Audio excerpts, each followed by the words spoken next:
What's up, guys, and welcome back to Project Time Garage. Today we're on the way to pick up another vehicle to add to our fleet because we just don't have enough vehicles. I'm in the car here, got the wife driving me, got my co-pilot and tech support department in the back seat. I'm gonna get over here and have a look at this thing. It's another Shelby GLHS, kind of like the one I've already got. I'll put a link up there to that series if you haven't seen that. That is it's an oddball little car. It's a Dodge Charger is what it is, from the 80s in L body. And Carroll Shelby bought the last 1,000 of them in 87. The last 1,000 serial numbers from what I understand. And they ended up going to Whittier to Shelby Americas and became Shelby GLHSs. And they're numbered car, one of 1,000. So I've got number 742, and I believe this is like 346 or whatever. Anyway, this one's in remarkably better shape than mine. Mine's a little bit rough around the edges, needs a few things. Running driving car, but needs a few things. The one I'm going to get, though, this one's nice. This one's on par with my Mitsubishi Starion. I'll link that up here if you haven't seen that. Anyway, I'll check in with you when we get there and show you guys what we got.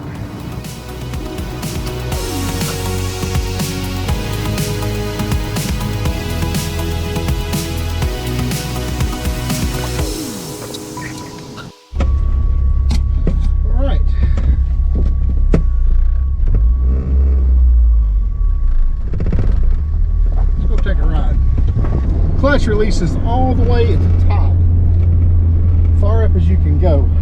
So I don't know about that. I have to do some looking at that. It may need a clutch, but supposedly this thing was rebuilt. Hear that blow-off valve? That sounds good.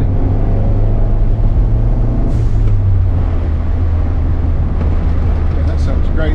It drives good. It rides good. The steering wheel is some of that going on. It's got a I'm not sure there's a bearing or bushing or something in there that's loose, but you know, all things considered, the car runs and drives really well. Running along about 45 miles an hour. It's just smooth as steel. Steering's nice and tight. What we'll see if the temperature will behave or not. Because that's one of the issues mine's got. Its temperature doesn't want to behave. And I can hear the brakes, the pads scrubbing. I don't know if it's just a case where we've got, you know, maybe where we've got just rust built up on them, or if I need to pay some attention to them. At some point, I'll pay some attention to them, no matter what. Handle's really good. I wonder if it's still got the conies on it. I didn't get up under there and look because, frankly, I just kind of expected it doesn't still have them. Just because, well, none of them do.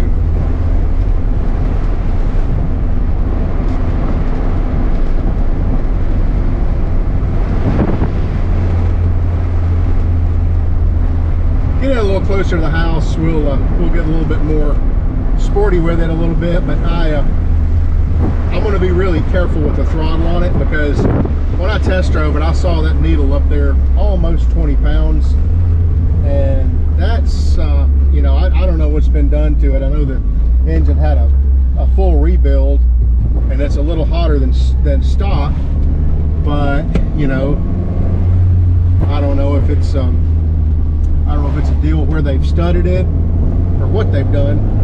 So I want to be careful.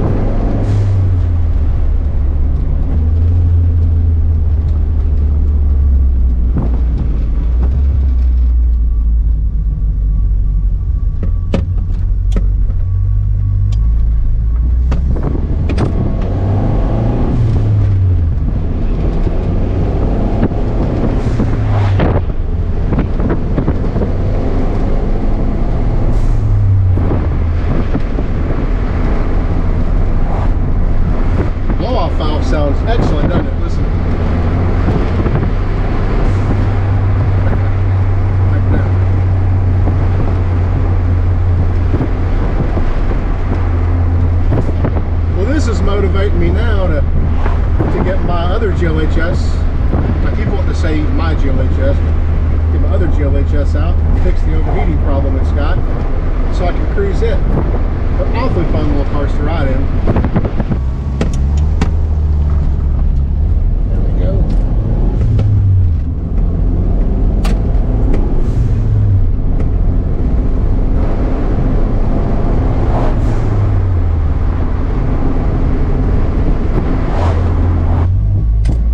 Give it a little bit of play here and we'll see what it does.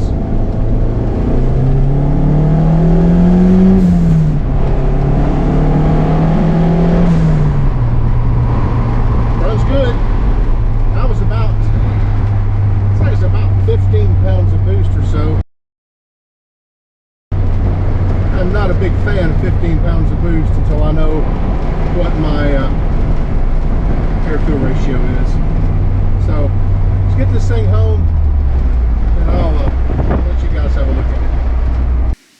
Well, there's the car. Let me walk you around it. We'll see if anything stands out.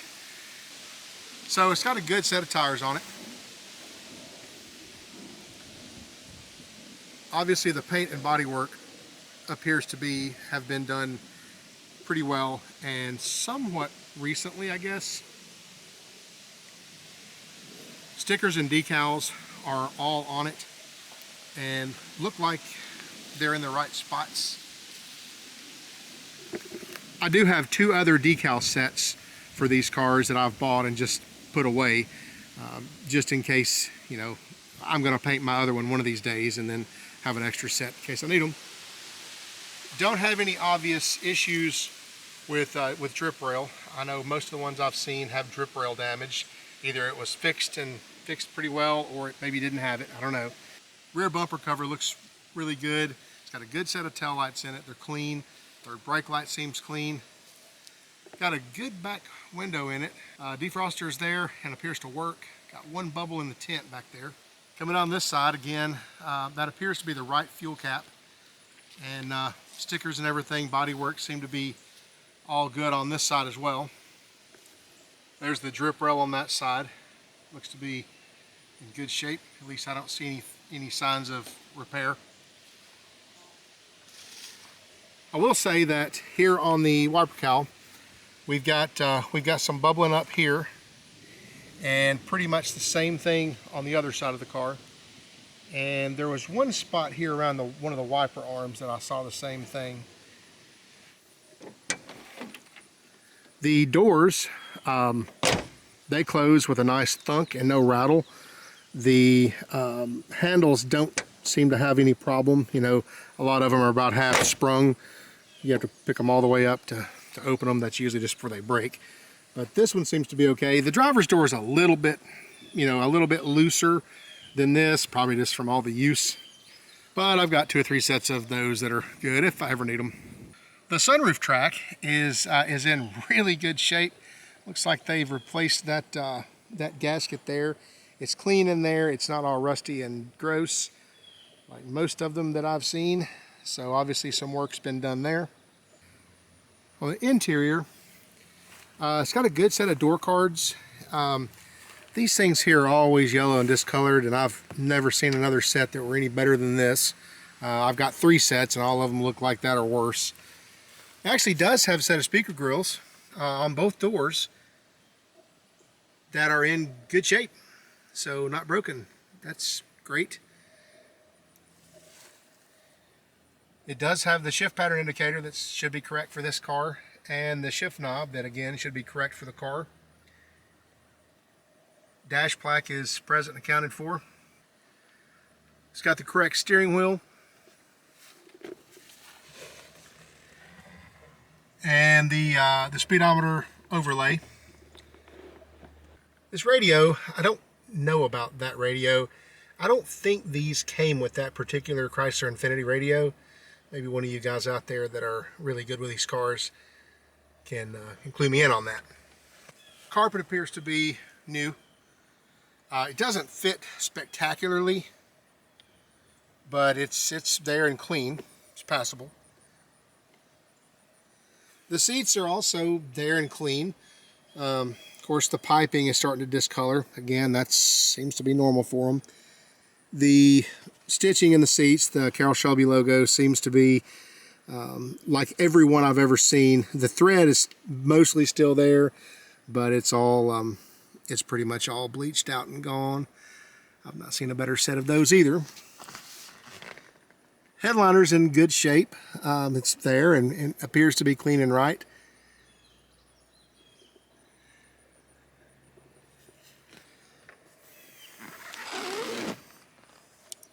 As far as the back seat goes,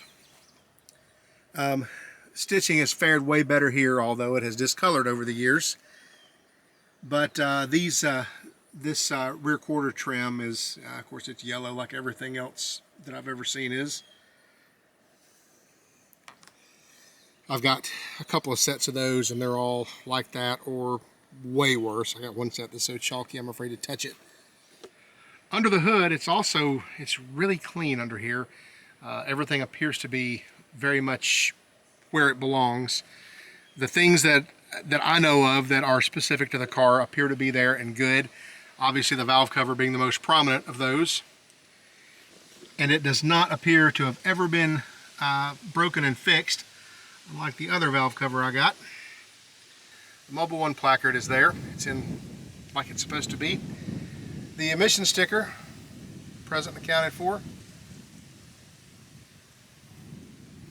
Hose routing diagram, also there.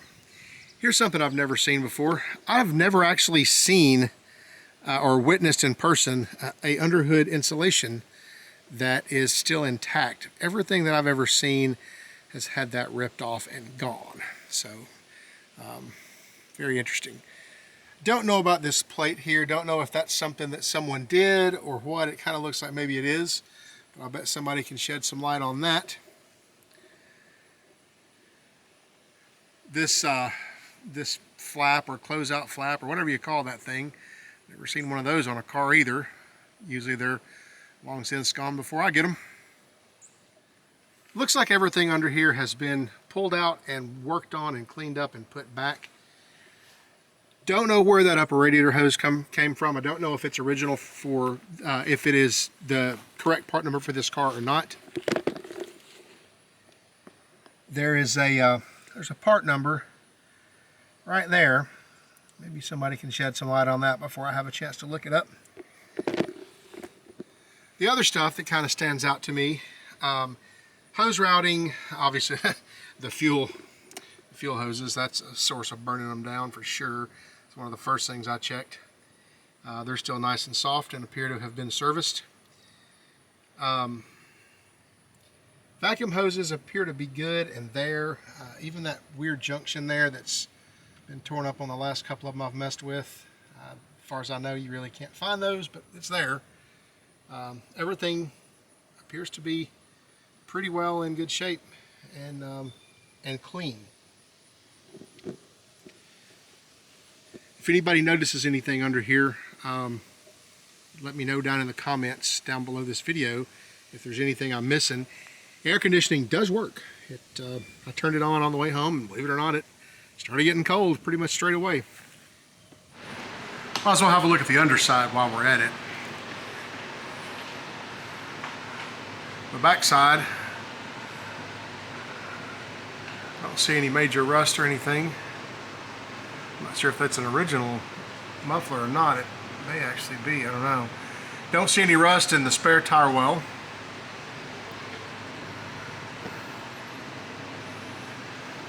Looks like it's got its conies on the rear there.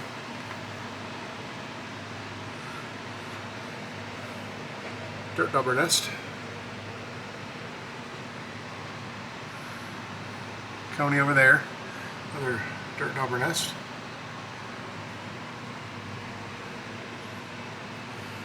Floor pans, rear footwell pans look pretty good. Little frame rails look really nice.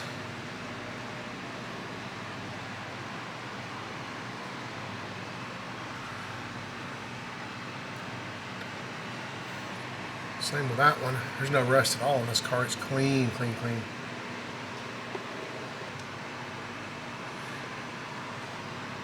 Looks like we've got a CV boot there that needs to be replaced. Got a leak from the steering rack.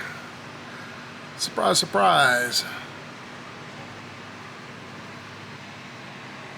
Bushings and stuff look pretty good. Again, I don't see any rust at all.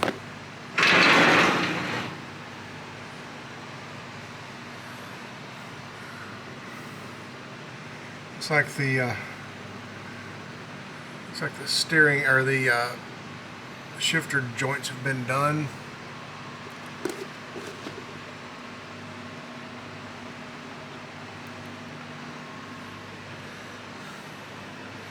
That's a Mopar belt up there. Hope that's not original.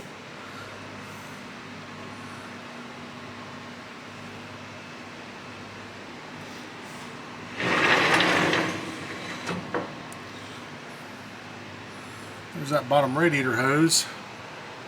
Anybody shed some light on whether that's original or an original part or not? I'd like to know.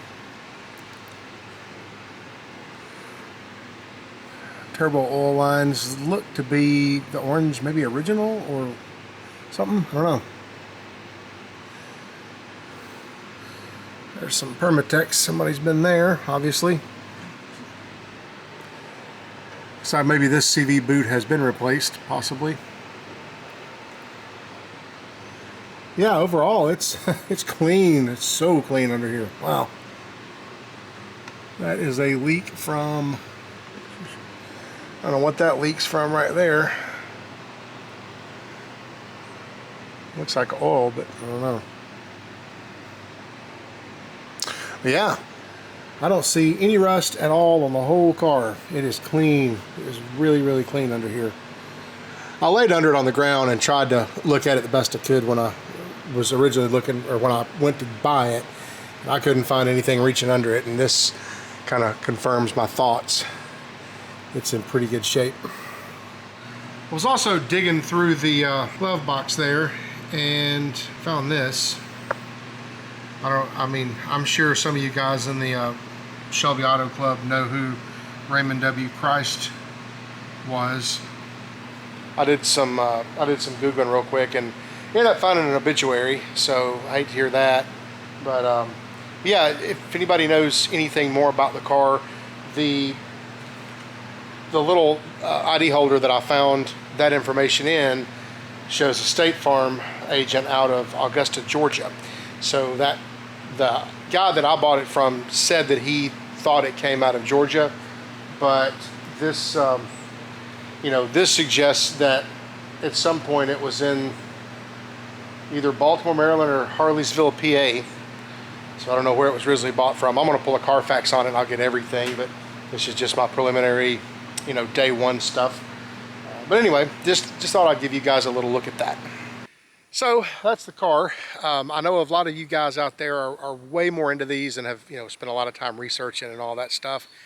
I know a little bit here and there about them. I've messed with them for a while. Heck, my first car was a Shelby Edition Charger back in like '88. So I've had a few of them. This is the second GLHS I've had, so I know what makes them the GLHS, and it appears to be right. But if you guys see anything out there that I've missed or that doesn't look right, point it out. I want to know. I would love to, to either exchange some emails or have a talk with the person who originally built it and did all the work. Appears they did a great job on the car. I would just like to know what was done engine-wise. Obviously, there was some stuff done because it's just way too clean to be an original car. So the car's making a lot of boost. It's making about 17 pounds. For me, that's Scaryville. I've already had one head gasket let go. You can see that up here. I'll link that from my other GLHS. But 17 pounds with no AFR and not knowing what was done under the hood, I'm apprehensive. So I'd like to know, what I'm working with here. Obviously, we keep our foot out of it until we find that out. So anyway, guys, I really appreciate you watching the video. Again, if you have any comments, I'd love to hear them. As usual, don't forget to like, share, subscribe, tell all your friends about us, as I'll see you next time.